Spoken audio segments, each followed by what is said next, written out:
प्रत्येक वेळी कमीपणा, समजूतदारपणा घ्यावा लागतो तो पुरुषांनाच.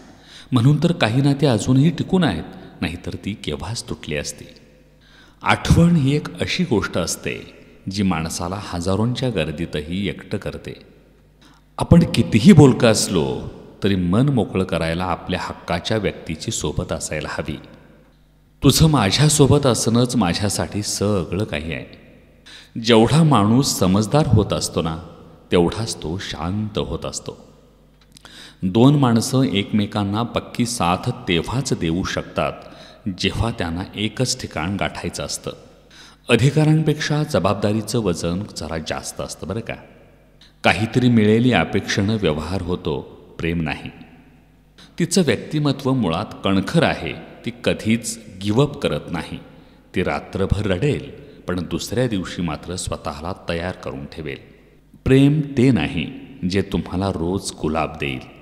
प्रेम तर ते आहे जे तुम्हाला रोज गुलाबासारखं जपेल. काही संवाद आणि काही नाती ही एकतर्फी असतात, ज्याला काही भविष्यच नसतं. आपल्यावर प्रेम करणाऱ्यावर प्रेम करावं. काही व्यक्ती हृदयापर्यंत जरी पोहोचल्या तरी हृदयात स्थान मिळवण्यात मात्र अपयशी ठरतात. प्रत्येक स्त्रीसाठी आर्थिक स्वातंत्र्यता तितकीच गरजेची आहे जितकी हृदयाला गरज ठोक्यांची असते.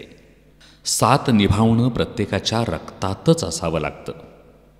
पुरुषाला बायको नसेल तर त्याला जग सावरून घेतं, पण स्त्रीला जर नवरा नसेल तर तिचं जगणं हरवून जातं. कारण लोकांचा तिच्याकडे बघण्याचा दृष्टिकोन हा नक्कीच वेगळा झालेला असतो.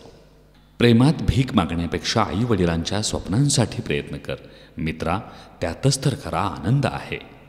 धुंद हा पाऊस आणि मोगरा गंधाळलेला, मंद गाणी सांगतील आणि चहा वाफाळलेला.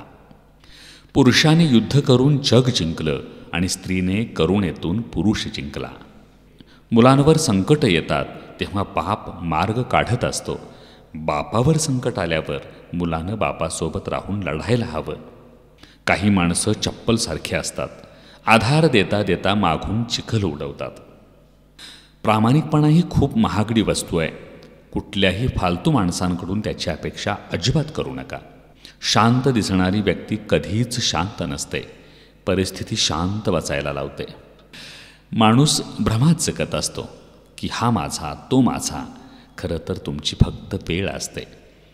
ती जर चांगली असेल तर सर्व तुमचे, नाहीतर जवळचे सुद्धा दूर जातात. माणसाच्या मुखात गोडवा, मनात प्रेम, वागण्यात नम्रता आणि हृदयात गरिबीची जाण असली की बाकी सगळ्या गोष्टी आपोआप घडत जातात. जगण्यासाठी संघर्ष नसतोच कधी. संघर्ष असतो तो फक्त स्वतःच्या अस्तित्वासाठी आणि स्वाभिमानासाठी. माणसं वाचता यावं आणि वाचलेली माणसं वेचता यावं ही सुद्धा कला शिकून घ्यायला हवी.